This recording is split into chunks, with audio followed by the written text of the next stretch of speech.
bersyukur Tuhan bahwa hanya Engkau dan hanya Engkau yang menjadi sumber dari segala sesuatu, dari kebutuhan kami. Dari rasa sakit hati kami, dari luka-luka yang pernah kami alami di masa lampau, dari pergumulan hidup, kekhawatiran, rasa takut, rasa ancaman-ancaman di sekitar kami. Kami bersyukur Tuhan karena kami memiliki Tuhan yang hidup, Tuhan yang benar, Tuhan yang akan membela dan menolong kami. Dan biar kiranya Tuhan saat kami bersama-sama merenungkan bagian firman-Mu, kami diingatkan kembali bahwa kami tetap bisa mengalami damai sejahtera bersama-sama dengan Tuhan di dalam situasi apapun yang terjadi. Di tengah-tengah segala luka kami di masa lalu dan luka-luka yang akan kami hadapi di masa depan, kami bisa melihat terus dan memandang terus kepada Allah untuk boleh menolong kami. Ini doa dan permohonan kami Tuhan. Kami serahkan juga sekolah minggu. Kau berkati firman Tuhan yang akan ditaburkan. Dalam nama Yesus kami berdoa. Amin. Silakan dulu Bapak Ibu, boleh ikut Lauso Tuti untuk yang sekolah minggu ya.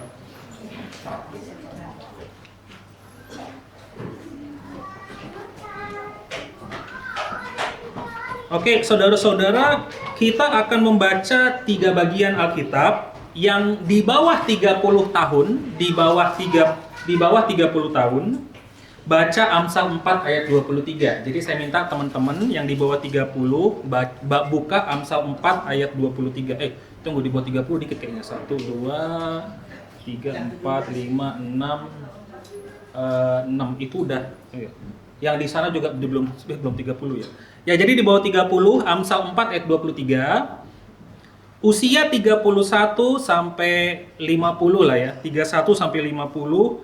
Yeremia 17 ayat 9, 31 sampai 50 ya. 51 jangan.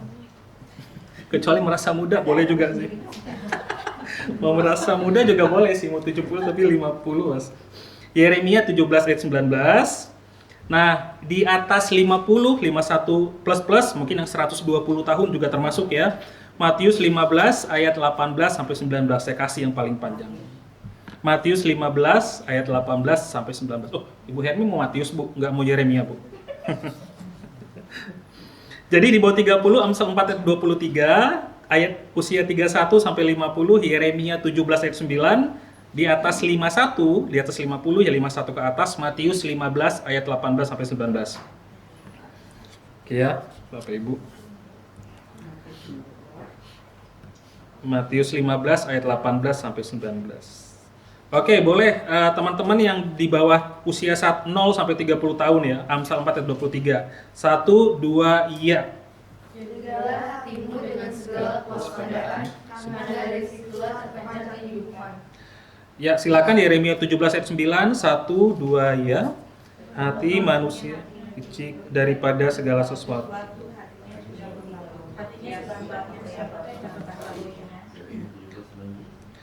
Kemudian Matius 15 ayat usia 51 plus 1 2 3.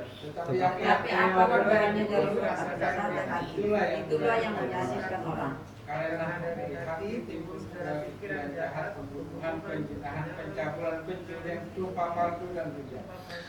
Nah, saudara-saudara, ada banyak kali dalam hidup kita yang bisa membuat hati kita terluka. Pasti ada banyak ya. Dan cara terbaik agar kita bisa terluka adalah hidup bersama orang. Itu cara terbaik.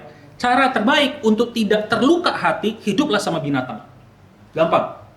Hiduplah sama anjing, hiduplah sama kucing, hiduplah di padang belantara. Selama kita berelasi dengan manusia, semakin intim relasi kita, persahabatan ya. Kalau teman-teman biasa orang asing kayak, masa bodoh emang lo beli dari saya, kita nggak peduli. Sahabat, rekan kerja yang kita anggap sudah CS-an, tapi tiba-tiba melakukan sesuatu. Guru kita mungkin, orang tua kita apalagi, pasangan kita apalagi. Untuk mau terluka, Bapak Ibu, bergabunglah dengan gereja. Gampang. Bergabung, jangan khawatir. Habis itu, dan kita akan pasti terluka. Cepat atau lambat. Kenapa? Karena kita sudah melihat, Bapak Ibu, doktrin teologi pertama kali Adam dan Hawa ya jatuh di dalam dosa ya. Selama kita berhubungan dengan manusia, tak mungkin kita tidak sakit hati. Makin dekat, makin sakit. Jadi, kalau nggak mau sakit, Bapak Ibu gampang caranya. Datanglah ke gereja, habis itu langsung pulang. Beneran, ini tips terbaik yang Bapak Ibu tidak akan pernah dapatkan dari apapun. Datang ke gereja, langsung pulang. Jangan pernah berelasi siapa aja. Ko Henry, Pak Apuy. Gimana kabar? Baik ya Pak Martinus ya? Oke, yuk, ciao. Makan terus pulang. Gak usah ikut pelayanan, gak usah ikut kelompok kecil, persekutuan doa, gak usah ikut bantu pelayanan apapun. Makin kita terlibat di dalamnya, sakit hatinya makin banyak. Semua kita yang sudah pacaran atau menikah pasti sudah tahu. Siapa yang punya sahabat pasti sudah tahu. Nah, jadi Bapak Ibu, karena ini sesuatu yang akan terjadi dalam kehidupan kita, cepat atau lambat, mau tidak mau, ada dua pilihan. Menghindar dari dunia, masuk ke padang belantara, milikilah anjing dan kucing dan marmut yang lucu. Saya jadi pengen pelihara marmut gara-gara lihat si Fania. Lihat semua pelihara anjing, tapi repot nanti. Nah, atau Bapak Ibu berhubunglah dengan manusia. Tapi kita tahu, di dalam segala resiko, semakin tinggi resikonya, semakin besar hadiahnya. Mirip kayak saham. Bapak Ibu mau uang investasi yang lebih gede, masuklah ke saham. Bukan ke reksadana pasar uang atau pendapatan tetap. Returnnya kecil, resiko kecil. Tapi saat kita punya resiko besar, dan kita punya relasi yang intim dengan orang itu, tidak akan ada siapapun yang bisa mengalahkan kita di dalam dunia. Tidak akan ada. Tapi ada resiko, dan resikonya tinggi. Nah, jadi kita akan lihat bersama-sama hari ini Bapak Ibu, bagaimana siklus damai dapat menolong kita untuk mengatasi semua sakit hati dan luka hati kita. Bapak Ibu, jika kita sudah mengerjakan garis kehidupan yang sudah saya bicarakan beberapa kali, berarti Bapak Ibu sudah melakukannya kurang lebih 2 minggu. Kalau nggak melakukannya mungkin sudah mengingat-ingat ya. Oh, aku terluka di sini karena begini-begini. Saran saya tetap harus ditulis karena itu butuh perenungan yang lebih banyak dan lebih dalam. Nah, Bapak Ibu sudah mengerjakan selama 2 minggu dan kita mulai menemukan polanya. Jika kita sudah kerjakan, Bapak Ibu akan menemukan pola. Bapak Ibu yang sudah menikah, pasti setidak-tidaknya sudah konflik dengan pasangan kita minimal 10 kali. 10 kali Pak? 1000 kali Pak, dikali 1000. Nah, Bapak Ibu, bayangin ya, 1 juta konflik. Coba dipikir-pikir, masa nggak ada polanya sih? Ya kan, benar ya? Kita konflik dengan orang 50 kali. 50 kali, gak usah 1000 kali, 20 kali. Dengan orang yang sama. Catat itu, konfliknya ini, kondisinya ini. Bapak Ibu akan menemukan topiknya apa saja, apa yang terjadi di dalam konflik itu. Jadi ilmu dagang kita, ilmu kerja kita, kan kita pengen kerja nih ya, kita belajar terus biar kita bisa lebih pintar. Kita mau dagang, pakai puter otak, nonton YouTube. Nah, sekarang kenapa nggak digunakan di dalam relasi? Otak kita yang pintar, yang Tuhan kasih untuk dagang, berusaha, berjualan, marketingin barang, dan lain-lain. Kenapa kita nggak pakai cara kita berpikir itu waktu kita dalam relasi? Waktu kita bingung, kita cari pola, kita mulai nentuin barang mana yang nggak laku, barang mana yang laku. Wah, harga beli orang sudah berkurang, mungkin aku sudah harus turunin barang, atau cari barang yang kualitas murah. Makanya sekarang Indonesia, zaman dulu kan kita kayu-kayu ya kalau lemari, sekarang plastik. Saya harus pikir-pikir, iya juga ya. Baru beli lagi sekarang multiplek, kayak serabut kayu yang dipadetin. Bukan multiplek ya, ada serabut kayu, apa namanya? Particle board. Zaman dulu mana ada Bapak Ibu particle board? Karena daya beli sudah menurun, orang sudah tahu apa artinya barang murah, bukan lagi barang tahan lama. Tinggal ya ganti. Cuma 600.000, rusak 2 tahun lagi ya ganti. Ngapain gua harus pasang yang lama gitu. Nah, jadi ada polanya Bapak Ibu. Nah, dan pola yang kita sudah lihat adalah kita diingatkan bahwa dalam Efesus 4 ayat 20 sampai 32 minggu lalu, manusia lama harus ditinggalkan. Semua manusia lama, semua yang jahat-jahat ini. Kita dipanggil untuk mengenakan manusia yang baru. Ini pelajaran minggu lalu Bapak Ibu ya. Jangan berlarut dalam kemarahan, bekerja, berkata-kata hidup, ramah, saling mengasihi, dan saling mengampuni. Nah, dan Bapak Ibu, di minggu lalu kita sudah belajar 4 dosa di dalam kita konflik atau waktu kita luka hati. Waktu kita terluka, ada 4 dosa yang biasanya akan kita lakukan. Dan ini ada polanya. Setiap kita punya pola. 4 dosa besar. Pertama-tama, Bapak Ibu nggak usah lihat ininya dulu ya. Bapak Ibu lihat menyalahkan orangnya. Jadi menyalahkan orang itu kategori besar. Mirip kayak apa ya? Saya baru kepikir. Mirip kayak lemari, kategori besarnya, di bawahnya mungkin lemari 1 pintu, lemari 2 pintu, lemari pintu dengan kaca, ya nggak tahu ya, kira-kira kurang lebih seperti itu. Jadi Bapak Ibu ingat aja, ini menyalahkan orang. Saat kita terluka, kita salahkan orang. Oke.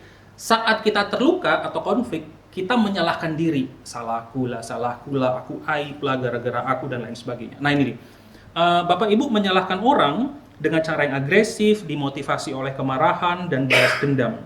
Nah, secara positif, kita bisa memberikan penilaian kepada orang, Bapak Ibu. Berbeda dengan memberikan penilaian yang objektif. Menyalahkan orang adalah kamu salah dengan penuh kemarahan. Tapi kita tahu kan bahwa orang bisa melakukan kesalahan. Jadi kita bisa ngomong, oh iya, orang itu melakukan kesalahan, tapi saya tidak perlu marah. Menyalahkan orang lain. Menyalahkan diri, mengontrol hidup, mengontrol situasi. Kita berusaha mengendalikan orang lain dan mengendalikan diri kita demi kepentingan diri kita saja. Dan ada macam-macam caranya. Ada defensif, intelektualisasi, kita perasaan kita matikan, menarik diri, dan lain-lain. Dan yang terakhir adalah menghindar. Ini 4 pola relasi, 4 pola konflik, 4 pola respons luka hati yang kita inginkan. Kita punya pola. Kita pasti punya pola. Pola saya kalau nggak nomor 2, nomor 3. Akhir-akhir ini saya mulai merasa, akhir-akhir ini, 1 tahun terakhir ini saya udah mulai merasa pengen menyalahin orang. Saya udah mulai kerasa nih, saya pengen nyalahin orang, salahkan situasi, salahkan salahkan itu. Nah, saya udah mulai hati-hati nih, hati-hati lo. Ini lo udah mulai nambah satu lagi nih, gitu. Karena enak, karena lebih enak nyalahin orang daripada nyalahin diri. Nyalahin diri capek lo, Bapak Ibu, depresi. Capek lo depresi gitu. Aduh Tuhan, aduh salahku ya, enggak. Enaknya nyalahin orang. Waduh, saya merasa pelan-pelan menikmati ini, dosa ini. Tapi polanya harus ketahuan. Waduh gawat ini, si Periadi ini udah mulai ini. Saya belum pernah ngomong, tapi saya tahu hati saya ini udah mulai. Nah, Bapak Ibu apa nih? Oke ya, ini dosa. Ini dosa. Nah, mengontrol hidup dalam menyalahkan diri dalam batas tertentu sehat. Contohnya, kita punya rasa bersalah dan rasa malu karena kita berdosa. Oke ya, betul, ada secara sehat. Tapi ada nanti menyalahkan diri yang luar biasa itu menjadi dosa kalau Bapak Ibu melihat area-area sini ya. Membesar-besarkan masalah, mempermalukan diri, mengasingkan diri untuk mengambek, mengeluh dan manja, menyakiti diri, tak bisa dihibur. Ini respons dari tindakan menyalahkan diri yang ekstrim. Mengontrol hidup dalam batas tertentu, mengendalikan situasi, kita juga perlu belajar. Disiplin kan mengendalikan situasi ya, kondisi ya. Saya disiplin. Mengajak Bapak Ibu untuk disiplin, yuk Bapak Ibu 10 menit sebelum ibadah kita berhenti, kita berdoa, ambil waktu tenang, mengendalikan dalam batas tertentu. Tapi kalau saya sudah mulai, ayo, siap ya 80 ya, 10 menit, ayo 10 menit. Terus muka udah mulai panas, kemudian habis itu saya WA terus. Bapak Ibu tolong diingatkan ya, tiap minggu diingatkan. 10 menit sebelum kita harus berdoa, pakai tanda seru.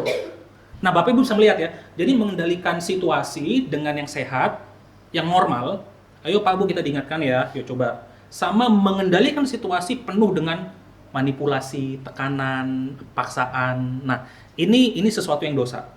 Melarikan diri, tentu kita harus menghindar dari dosa, harus kabur. Tapi waktu kita sakit hati, kita nggak bisa menghindar selamanya.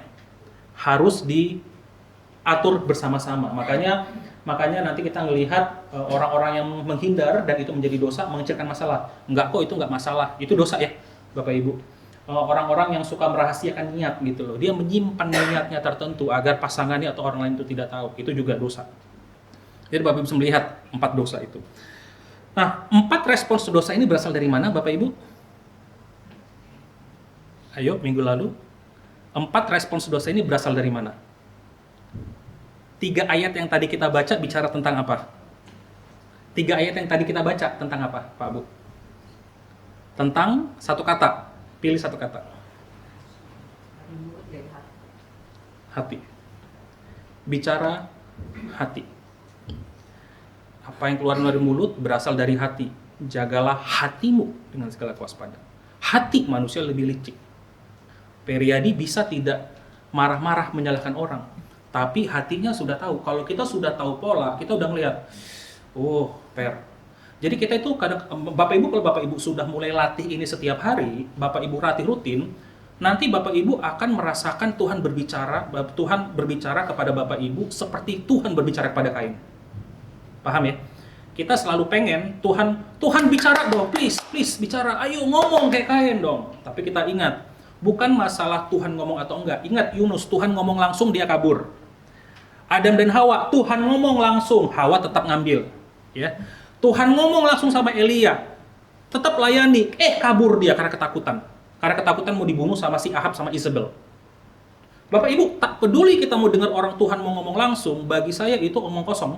Karena kita bisa nggak taat. Kalau memang kita tidak taat, tak peduli Tuhan yang ngomong, kita nggak. Jadi kita bangun kepekaan untuk lihat, Per, lu udah mulai ya, lu udah mulai ngontrol nih, lu udah pelan-pelan nih. Lu ada situasi tertentu, lu udah mulai nih. Lu hati-hati, jangan lu keterusan, jangan lu kebablasan. Nah Bapak Ibu, nanti di situ Tuhan lu mulai bekerja, oke, udah mulai hati-hati ini. Nah, yang kita bereskan Bapak Ibu adalah perasaan yang ada di dalam kita, yaitu perasaan dikasihi dan rasa aman. Semua respons ini muncul dari dua kebutuhan emosi. Namanya kebutuhan, aku tidak dikasihi, area sini, aku tidak dikasihi. Karena aku tidak dikasihi, aku akan menyalahkan orang atau menyalahkan diri. Di satu sisi, aku tidak merasa aman dalam relasi, dalam situasi, sehingga aku harus mengendalikan dan mengontrol orang dan diri sendiri dan menghindar. Ingat ya, satu rasa kasih, sebelah kiri menyalahkan diri, mengontrol melarikan diri itu karena kebutuhan rasa aman. Nah, Bapak Ibu, sekarang apakah dua kebutuhan ini dosa enggak? Setiap manusia dosa enggak sih Tuhan kalau kita itu pengen dikasihi atau pengen merasa aman? Tentu saja tidak. Bayangkan Bapak Ibu seorang pria dewasa yang bekerja keras setiap hari untuk memenuhi kebutuhan keluarga. Capek dia kerja, pulang malam, beneran dia pulang malam karena kerja. Dia punya pekerjaan yang baik, rumah yang nyaman, dan keluarga yang sehat.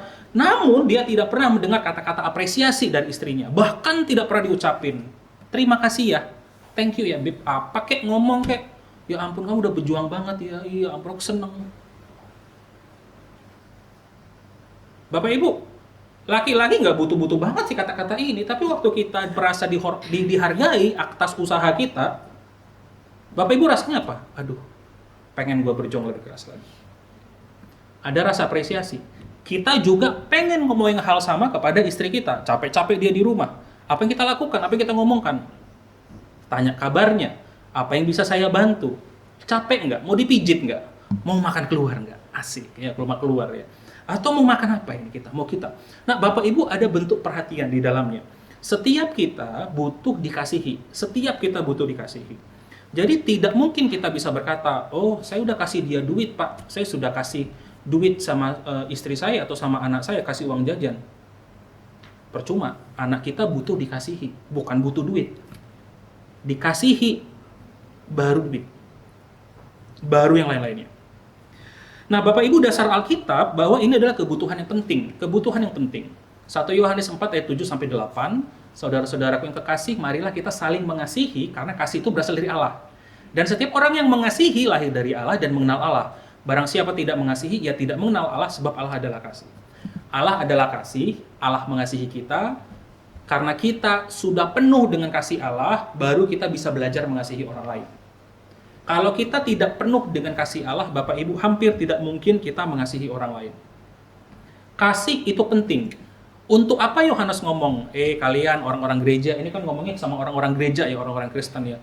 Belajar mengasihi, bukan belajar sekedar hai-hai sapa ya, belajar saling mengasihi. Kenapa? Karena Tuhan juga tahu, manusia itu butuh kasih dari Allah dan butuh kasih dari sesamanya. Kita hidup karena kasih. Kita butuh dicintai, kita butuh diterima, kita butuh diakui. Bapak Ibu.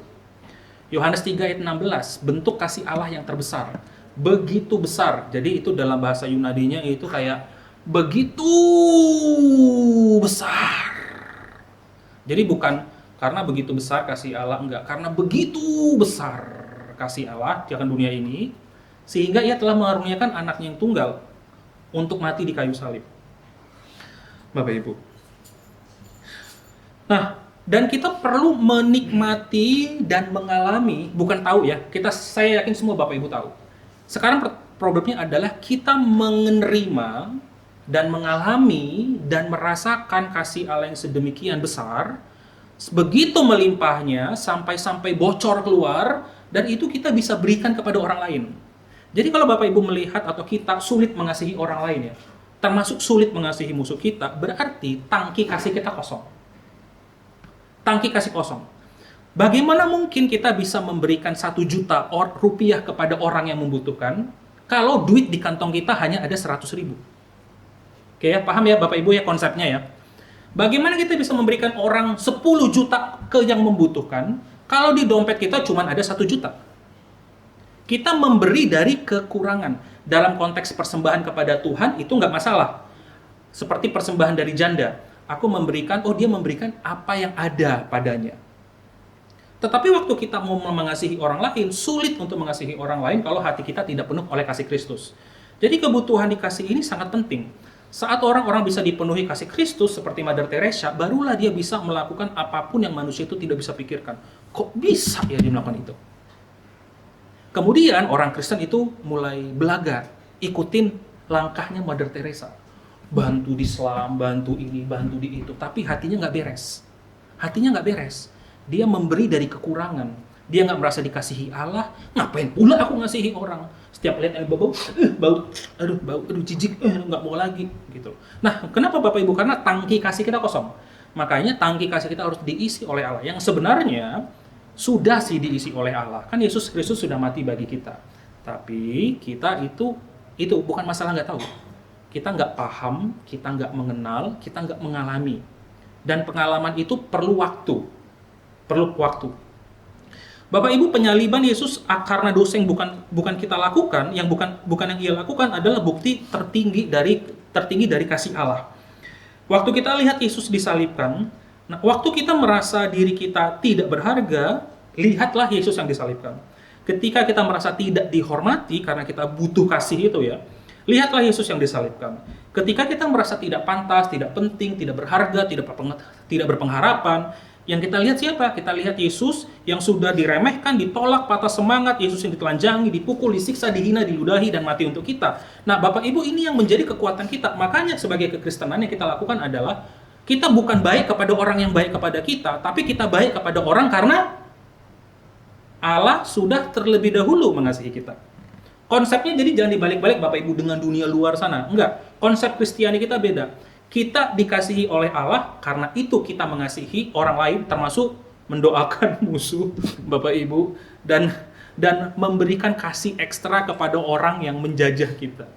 Berikan pakaianmu, kamu minta 1, kamu kasih pakaianmu yang kedua. Disuruh kamu berjalan 1 mil, kamu mau kubantu lagi nggak 1 mil? 1,3, 1,4 kilometer. Oh, ada orang menampar pipi kirimu, kamu kasih pipimu yang 1 lagi, terus kayak Bapak Ibu, ini di dalam dunia perusahaan atau di dalam dunia korporat, Bapak Ibu, kita sampai mati nggak akan dapat promosi loh ya kalau kita digituin. Wah, laki-laki lemah. Apalagi laki-laki itu nggak mau dirasa lemah, Bapak Ibu.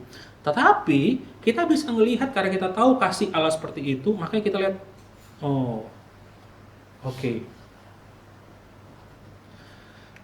Tidak heran dalam Roma 8 ayat 37-39 dikatakan tidak akan dapat memisahkan kita dari kasih Allah yang ada di dalam Kristus Yesus Tuhan kita. Ini ayat favorit saya kalau kita berbicara tentang apakah aku merasa dikasihi dan aku merasa aman. Perhatikan Bapak Ibu, kita di Persekutuan Rabu kita bahas di atasnya itu tidak pedang. Bayangin ya. Bahkan di depan pedang pun kita tidak begitu masalah karena kita punya kasih Kristus yang melampaui kita. Bapak Ibu baca Roma 8 ayat 35-39 kalau menjadi ayat-ayat perenungan minggu ini. Tuhan, aku pengen merasa aman, baca dan hafal. Bapak Ibu. Itu rasa kasih. Jadi rasa kasih kita penuh sehingga Bapak Ibu mustahil bagi kita untuk melakukan ini. Kalau kasih kita penuh, tangki kita penuh, mustahil Bapak Ibu kita melakukan ini. Atau setidak-tidaknya mustahil kita mengerjakan ini. Jadi kita pengen nyalahin orang nih ya, udah pengen nyalahin ya, atau pengen menyalahkan diri kan. Aduh bego banget ya. Sebelum kita lakukan, terus kita ingat. Bentar. Roma 8, 38-39. Kita ingat mungkin lagu-lagu yang indah yang Tuhan berikan kepada kita, lagu himne. Dan kita ingat, oke. Sebelum kita terlarut-larut untuk menyalahkan diri, kita ingat lagi kasih Kristus. Fokus utamanya apa? Jadi bukan ini yang kita bereskan emosinya. Kita nggak merasa dikasihi karena tangki kasih kita kosong. Bapak Ibu. Jadi orang yang tidak bisa mengasihi, kalau Bapak Ibu melihat ada orang-orang yang luar biasa jahatnya, Bapak Ibu lihat aja empati. Aduh gila ya, kasihan banget hidupnya ya. di rumahnya dia pasti nggak dikasihi. Kalaupun dia pegang agama, dia nggak merasa dikasihi oleh Tuhannya. Kalau dia Kristen, kasihan banget ya. Padahal Tuhan itu Allah yang baik, beranugerah, mati bagi dia, tapi dia masih tidak bisa mengalami itu. Kasihan loh Bapak Ibu. Kasihan loh orang-orang seperti itu, bisa tidak mengalaminya. Jadi, kita bisa mulai agak mengurangi itu loh. Begitu banyak hal yang terjadi dalam hidup kita. Dikasihi. Yang kedua adalah kebutuhan dasar kita, apa? Rasa aman. Kita pengen aman. Bayangkan ada seorang istri yang merasa suaminya semakin menjauh. Mereka jarang berbicara tentang hal-hal yang penting dalam hidupnya. Istri mulai merasa khawatir bahwa suaminya tidak lagi mencintainya. Tapi dia tidak pernah mengungkapkan ketakutan ini dalam hatinya. Dia tidak merasa aman. Jadi aman itu bukan bicara sekedar aku mati atau enggak, ditabrak atau enggak. Aman itu. Tapi waktu kita bicara aman di dalam relasi, apakah aku merasa aman enggak bahwa orang ini akan memberikan yang terbaik bagiku dan bukan mengancam hidupku atau bukan mengancam nyawaku. Tapi ada rasa aman. Nah, Bapak Ibu, rasa aman ini adalah kebutuhan dasar yang juga diberikan Tuhan kepada manusia. Rasa aman ini diberikan Tuhan kepada manusia. Makanya Mazmur 91 ayat 1-2, orang yang duduk dalam lindungan. Bapak Ibu, waktu kita baca ayat 1 atau 2 ayat, coba Bapak Ibu nikmati satu kata demi satu kata. Ada kata lindungan. Aku terlindung. Aku bermalam dalam naungan yang maha kuasa, Allah yang maha kuasa. Tempat perlindunganku dan kubu pertahananku. Dalam zaman sekarang kita nggak tahu kubu pertahanan, tapi kubu pertahanan anggap aja itu kastil pertahanan kita. Tempat perlindunganku. Filipi 4 ayat 6-7, janganlah hendaknya kamu khawatir tentang apapun juga, tapi nyatakan dalam segala hal keinginanmu kepada Allah, maka damai sejahtera Allah yang melampaui segala akan memelihara hati dan pikiranmu dalam Kristus Yesus. Tidak ada sesuatu pun di dalam hidup kita yang membuatku kita bisa khawatir, dan aku bisa merasa damai sejahtera karena aku sudah memiliki Tuhan yang benar, yaitu Kristus Yesus. Mazmur 23, Mazmur favorit dan banyak lagunya. Sekalipun aku berjalan dalam lembah kekelaman, sekalipun aku berjalan dalam lembah depresi, lembah kemarahan, lembah sakit hati, lembah ancaman dari orang lain, dari kerabat, barusan teman saya, itu kita teman kami itu di grup setiap hari minta pokok doa gitu loh, karena dia sama neneknya mau diusir dari rumah papanya, sebenarnya rumah papanya itu. Tapi dari keluarga lain pengen ngambil. Kemudian yang masuk di berita adalah teman saya ini dan keluarganya pengen menempati rumah ini, pengen memaksa menempati rumah ini. Gitu loh.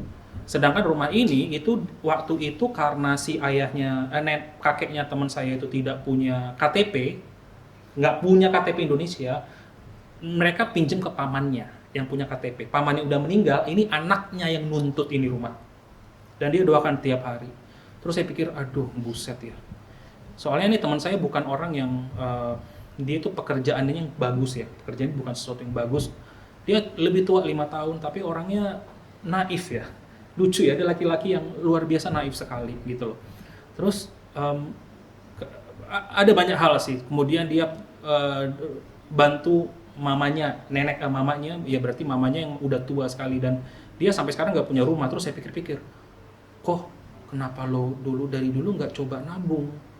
Kok mau nanya, kok punya tabungan nggak? Kalau seandainya nggak berhasil, terus keluar, kok kemana? Aku nggak tahu. Aduh, kepala saya udah paling pusing begitu.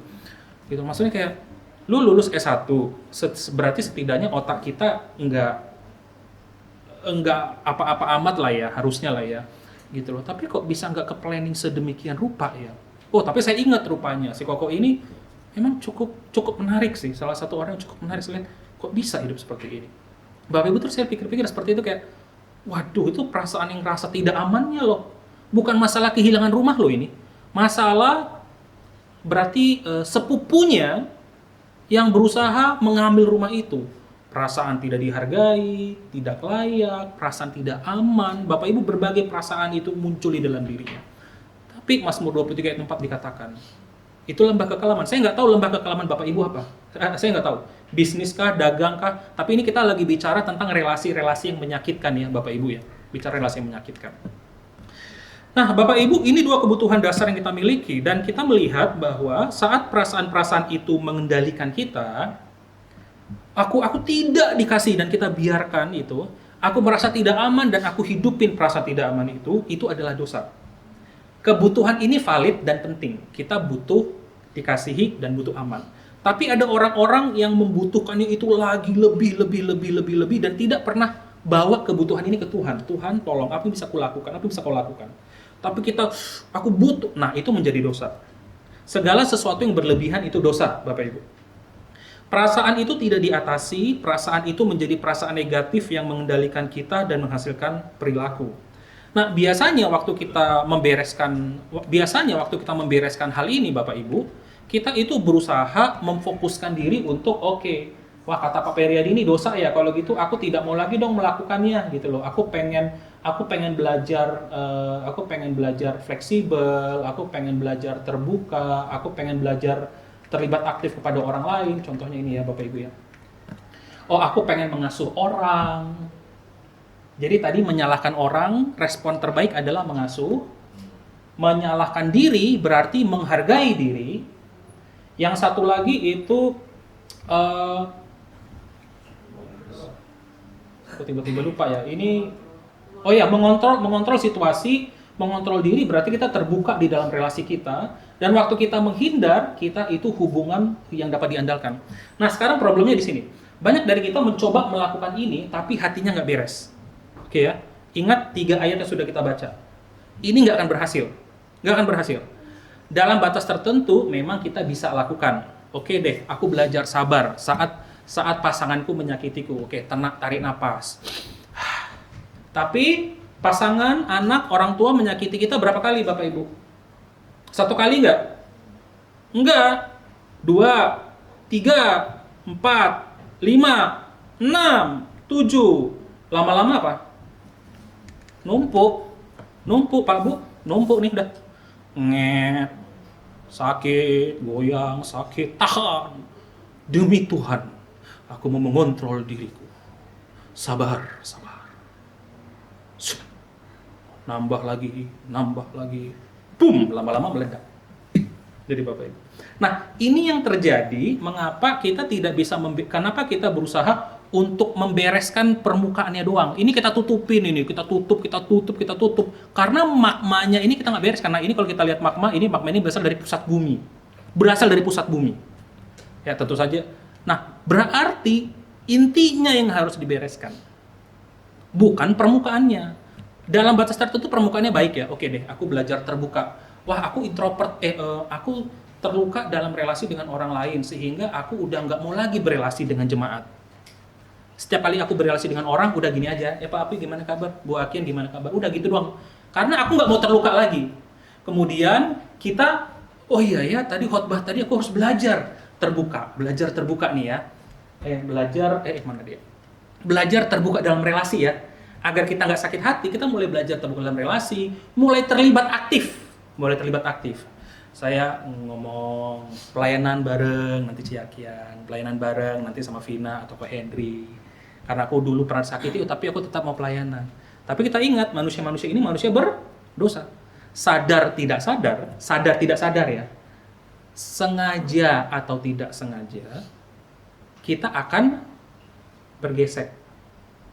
Kemudian, Ko Henry ngomong sama saya, Lose jangan gitu, gini. Tuhan, aku udah capek-capek, Tuhan terlibat aktif, apa yang kurang Tuhan? Aku mau membuka diriku loh sama jemaat Tuhan. Oh iya toh, dan itu terjadi. Aku mau membuka diriku terhadap relasi baru, pasangan baru karena sudah menyakitiku. Tapi kok jadi begini? Lagi. Nah sekarang Bapak Ibu perhatikan nggak, ini terjadi di dalam rumah tangga. Makanya rumah tangga itu dingin kan? Makanya suami atau istri itu akhirnya nanti punya simpanan kayak, atau kerja kayak, atau punya adiksi kayak, atau tiba-tiba kayak baru sadar ya 30 tahun ini kita nggak pernah loh meluk. Kapan sih terakhir kita meluk? Ya mungkin zaman dulu mungkin nggak pernah juga sih. Tapi kayak terakhir kali aku mengucapkan kata sayang. Sudah sedemikian dinginnya. Karena ya itu kita tersakiti. Kita Tuhan, saya sudah mencoba baik. Saya sudah mencoba berpikiran positif. Ini kata-kata dunia. Saya sudah belajar rendah hati. Saya sudah belajar setia. Ya. Saya sudah belajar terbuka, membuka diri. Tapi maknanya nggak dibereskan. Tinggal butuh waktu, Pak. Tinggal butuh waktu. Semua itu butuh waktu. Cepat atau lambat akan meledak. Akan meledak. Persahabatan kita putus, relasi kita hancur, kita sudah nggak mau ketemu manusia lagi karena kita sudah begitu tersakiti. Yang dibereskan adalah bukan perilakunya, tapi memiliki rasa dikasihi dan rasa aman. Saat saya memiliki rasa damai, saya punya rasa senang, bahagia, santai, tenang, dan sukacita. Bahkan kalaupun orang itu salah ngomong. Bahkan kalau orang itu dengan jahat ngomong. Pak Peri ini nggak cocok sih di pasar Minggu, ya kita udah nggak bertumbuh lagi Pak. Ini kita sulit untuk. Bahkan jika itu kata-kata muncul. Oh iya, kamu sebagai suami, memang ya mau gimana ya, aku juga pasrah lah, kamu nggak bisa ngapa-ngapain lagi. Sebagai suami langsung merasa kompetennya kurang ya gitu. Atau istri, ya mau gimana lagi lah, udah nikah. Mau cabut mau gimana lagi, nggak bisa. Nah bahkan waktu kata-kata itu muncul, kita tetap terluka, tapi kita langsung ingat lagi, aduh Tuhan, aku aman di depanmu, aku aman bersamamu. Orang nggak mengasihi saya, tapi Tuhan mengasihi saya. Nah, khususnya jika Bapak Ibu ini sekarang lagi dalam proses persahabatan atau relasi yang buruk dengan orang lain. Karena waktu kita mencoba memperbaiki relasi dengan orang lain, misalnya si A ini melukai kita ya, si A melukai saya, dan kita sudah berantemnya lama nih, A sama B. Khususnya apalagi kita pasangan. Waktu kita mencoba untuk berbuat baik, kira-kira pasangan percaya nggak? Kita udah lama berantem nih, 10 tahun, begitu-begitu terus. Kira-kira percaya nggak? Tiba-tiba saya sabar. Beb, tiba-tiba ngomong Beb setelah 10 tahun. Atau nggak ngomong Sita lah ya. Atau nggak, mau dibeliin apa makanan. 10 tahun yang lalu kamu ngomong itu. Bapak Ibu, kira-kira pasangan saya percaya nggak? 10 tahun? Enggak dong. Nah, di situasi seperti inilah dikasih dan rasa aman penting. Karena saat orang sudah terluka, kita butuh waktu untuk tetap bisa maju bersama-sama dengan Tuhan walaupun orang ini tidak merespon balik. Sampai nanti ada titik didihnya. Sampai ada titik didih, seperti Yesus mengatakan, kamu akan menumpuk bara di kepala orang, sampai dia mulai melihat. Dia konsisten ya. Nah, Bapak Ibu coba tonton Fireproof Marriage. Nggak tahu Indonesianya ada nggak? Saya masih ingat dulu pas nonton tuh SMA Fireproof Marriage.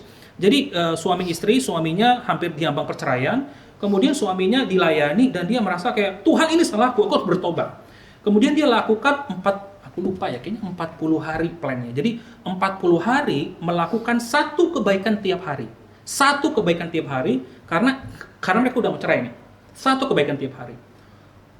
Dan hari demi hari dia itu, jadi film itu diceritakan bagaimana dia tertekan karena dia mencoba baik di hari pertama nggak direspons, baik di hari kedua malah dipersalahkan, baik di hari ketiga lu ada apa-apa ya, lu pasti lu minta sesuatu nih, hari keempat. Jadi dia lakukan itu terus sampai akhirnya titik di mana istrinya melihat. Di dalam film 40 hari, dalam kehidupan nyata kasih waktu 400 hari, kaliin aja 10. Tapi perlu ada titik didih karena relasi itu sudah terluka. Kita sudah terluka gara-gara orang di luar sana, karena orang tua kita. Dan kita mulai ragu-ragu dengan relasi kita dengan orang lain atau lawan jenis. Nah, kita butuh waktu tuh untuk maju tetap bersama-sama dengan Tuhan. Makanya ayat-ayat firman Tuhan lah yang harus menjadi kekuatan bagi kita. Oh Tuhan, aku dikasihi. Yesus sudah mati bagi saya. Itu udah bentuk kasih dan rasa aman yang terbesar yang Tuhan berikan pada saya. Baru sesudah itu, ini nanti natural. Ini nggak usah dipaksa-paksa. Ini nggak dipaksa. Di awal-awal mungkin kita harus maksa diri, biar masalah nggak makin panjang, betul ya? Masalah mungkin nggak makin panjang, mungkin bisa baik, gitu. Menghormati orang, menghormati musuh kita, masih bisa. Bisa. Orang dewasa lah Pak Bu ya, kita udah 30, 40, 50, masa nggak bisa menghormati musuh? Senyum. Bisa nggak? Bisa lah, ayo. Belajar terbukanya agak susah nih, ini kebiasaan yang berat nih. Mulai akrab lah, akrab level 1 gitu loh. Pak Puy mau makan apa? Pak, yuk makan yuk. Cuma ngomong gitu gampang lah, sepele lah gitu loh. Nah, tetapi pada akhirnya Bapak Ibu, Nanti yang kita bereskan adalah rasa dikasihi dan rasa aman, sehingga nanti kita kayak muncul ini secara natural. Nah, itu yang jadi kita pengen raihnya, Bapak Ibu. Nah, saudara-saudara, itu yang bisa menolong kita untuk bisa menjadi siklus damai di dalam kehidupan kita. Nah, ini penting kita melakukan ini karena dalam hidup relasi itu repot ya. Contohnya begini, Bapak Ibu udah pernah lihat ini ya sebelumnya. Si A berdosa, karena dosanya saya jadi berdosa karena merespons berdosa. Kemudian si pelaku, saya jadi korban karena saya disakiti, ya toh? Saya disakiti oleh si A, kemudian mau balas dendam nggak? Balaslah. Ya, sebagian dari kita menghindar. Menghindar itu bentuk pembalasan loh Bapak Ibu. Menghindar bentuk pembalasan, merasain aja loh, nggak peduli lagi. Terus kita menjadi pelaku yang merusak si korban, merusak si pelaku. Lingkaran setan ya Bapak Ibu ya, ini udah lingkaran setan loh. Ini lingkaran setan. Si A berdosa, saya korban. Terus si korban selalu jadi pelaku. Ingat Bapak Ibu, korban selalu jadi pelaku dimanapun. Khususnya waktu kita bicara sakit hati. Contohnya, si A ini mungkin orang tua kita yang sudah melukai kita atau kerabat kita. Ya tentu saja saya merespons berdosa dong, menyalahkan atau menghindar atau tidak mau telepon atau tidak mau peduli sama mereka. Si korban ini menjadi pelaku untuk membuat si A merasa dirinya lagi merasa tidak layak, tidak aman dan tidak dikasihi. Udah putar-putar aja gitu. Ini diagram 1. Diagram 2. Nah, ini yang saya barusan kepikiran 2 hari lalu. Si A berdosa, saya berdosa. Betul ya? Oke. Ini namanya dosa turunan atau kutukan turunan. Kalau di dalam karismatik mereka sebutnya secara spiritual, saya sebutnya secara psikologis. Saya menjadi pelaku bagi si B. Bagi kita yang capek di kerja, habis dimaki-maki, habis stres, kita pulang ke rumah berantakan. Apa yang kita katakan? Kok nggak beres ya? Kita terluka karena di kantor, karena orang tua kita, karena sahabat kita, karena teman kita, atau mungkin ex kita, mantan kita. Kita menimbulkan rasa sakit. Kita punya pacar baru, kita punya relasi baru, kita punya teman baru, kantor baru, sahabat baru. Kita punya anak. Oke ya, kita punya anak. Si B belajar dari bapaknya lah, dari emaknya. Kalau kita udah gede, saya udah bisa ngeliat, oh yang papa saya lakukan ini salah. Yang mama saya lakukan ini keliru. Oke ya, tapi usia saya udah berapa? 21, 17, 18, 19. Tapi kadang-kadang anak 17, 18, 19 pun otaknya biasa nggak secerdas itu, nyalahin aja. Anggaplah di usia 30 baru sadar. Tapi kita ingat, dari usia 0 tahun sampai 12 tahun, anak kita tidak punya kemampuan untuk memilah ini baik atau jahat. Anak kita tidak punya kemampuan untuk melihat atau protes ke orang tuanya atau mungkin mengatasi sakit hatinya. Karena prefrontal cortex kita, otak kita yang mengatur fungsi-fungsi kemampuan berpikir logis, bagian otak depan ya kan ada yang di belakang. Ini amigdala itu bagian depan. Ini baru matang usia sekitar kalau nggak salah 21 tahun. Dengan asumsi anak-anak ini punya pendidikan yang bagus, ya Bapak Ibu ya. Pendidikan yang bagus sehingga dari gurunya latih, ayo problem solving, selesaikan masalah. Critical thinking, berpikir kritis. Dengan asumsi sekolahnya bagus. Kalau tidak, banyak orang usia 21, 22 ini nggak berkembang. Dia nggak bisa memikirkan, mengatur, dan merencanakan dengan baik. Nggak bisa. Asumsikan kita sudah bisa. Kita ingat 0 sampai 20 otak mereka ngapain? Gak usah sampai 20, sampai 12.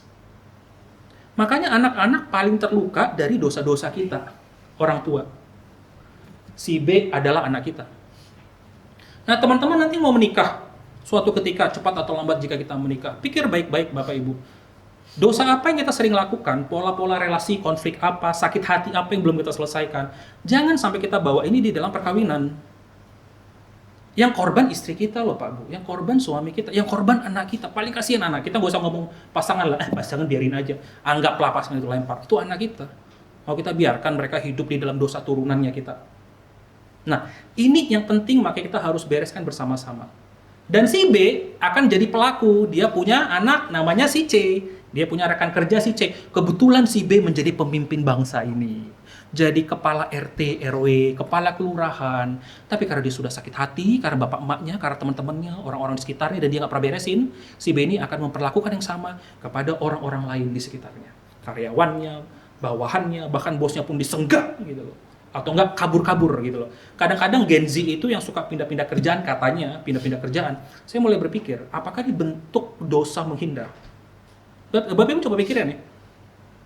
Sekarang itu kayak orang biasa tuh, menghindar atau setia atau ini atau itu.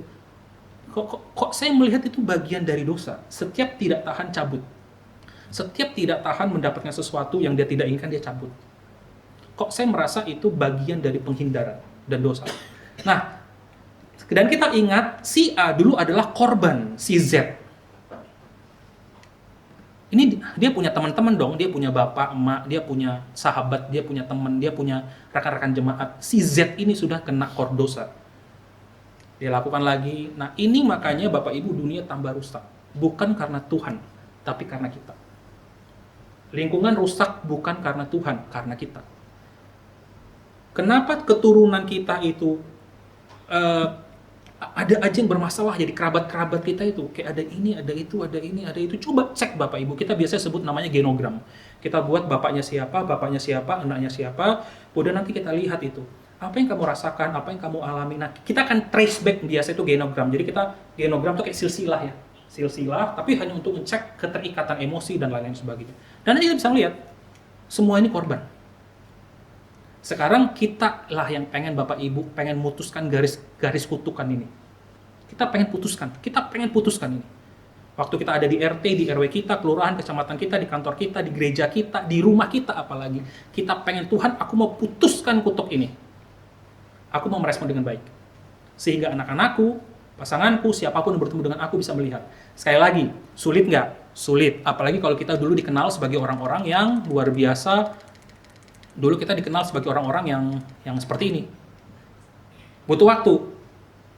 Orang tolak. Tuhan, berikan aku rasa damai dan ketenangan karena Engkau mengasihiku dan aku aman. Itu butuh proses yang panjang, Bapak Ibu. Oke. Nah, dalam situasi seperti inilah, barulah muncul siklus damai. Kita bicara siklus damai kan. Kemarin kita belajar, saya merasa negatif, saya merespons berdosa, orang merasa apa? Negatif doang perasaannya ya. Tidak ada orang yang mau disalahkan, tidak ada orang, kita sahabatan, kita punya sahabat. Sahabat kita setiap kali mau bicara masalah menghindar. Kalau ada konflik menghindar, jadi sahabat nggak itu lama-lama? Enggak, hilang, lenyap. Bukannya ngomong baik-baik, lepas. Orang merasa, kemudian orang itu merespons apa? Menghindar. Ini tergantung ya. Ada yang saling menyalahkan, ada yang menghindar, ada yang mengontrol. Lu jangan gitu lagi, bla bla bla bla. Kemudian saya merasa lingkaran setan. Nah, kita ganti. Yang kita ganti adalah perasaan ini kita ganti dengan kebenaran Allah. Yang tadi, rasa aman dan rasa damai. Sehingga secara natural respons saya itu lebih mengasihi. Apapun yang terjadi, saya bisa lebih mengasihi, mencintai, menerima, mengasuh, tetap terbuka, sedikit-sedikit pelan-pelan, cek ombak, sampai lihat, oh orang ini rupanya mau terbuka juga. Terus nanti kita itu pelan-pelan tuh bersama-sama berlanjut. Muncullah dari siklus rasa sakit, siklus luka hati di minggu lalu, dan menjadi siklus damai sejahtera. Bagi kita yang belum menikah, kerjakan ini dari sekarang. Jangan sampai tunggu di dalam pernikahan, capek, Bapak Ibu. Kerjakan ini dari sekarang. Karena konflik kita akan tambah banyak. Makin banyak topik, semua asli kita akan kelihatan. Nah, ini harus dibereskan dari awal. Ini kalau nggak dibereskan dari awal, butuh waktu, Bapak Ibu. Nah, ini juga kita bereskan di dalam kehidupan kita. Nah, Bapak Ibu, sebagai penutup, saya ingin kita mendengar satu lagu pujian ini. Nanti saya akan tetap potong di tengah, baru nanti di akhir saya akan kasih videonya ya, Bapak Ibu. Bapak Ibu, judulnya ini, saya kok lupa judulnya ya. Kita ingin melihat bahwa identitas kita berada di dalam Tuhan. Aku aman dan aku dikasihi karena aku adalah miliknya Tuhan.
Sungguh tak bebas, akulah anak seorang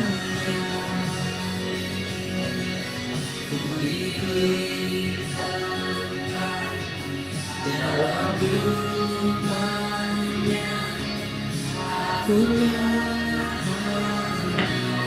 seorang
Mari kita bersatu di dalam doa.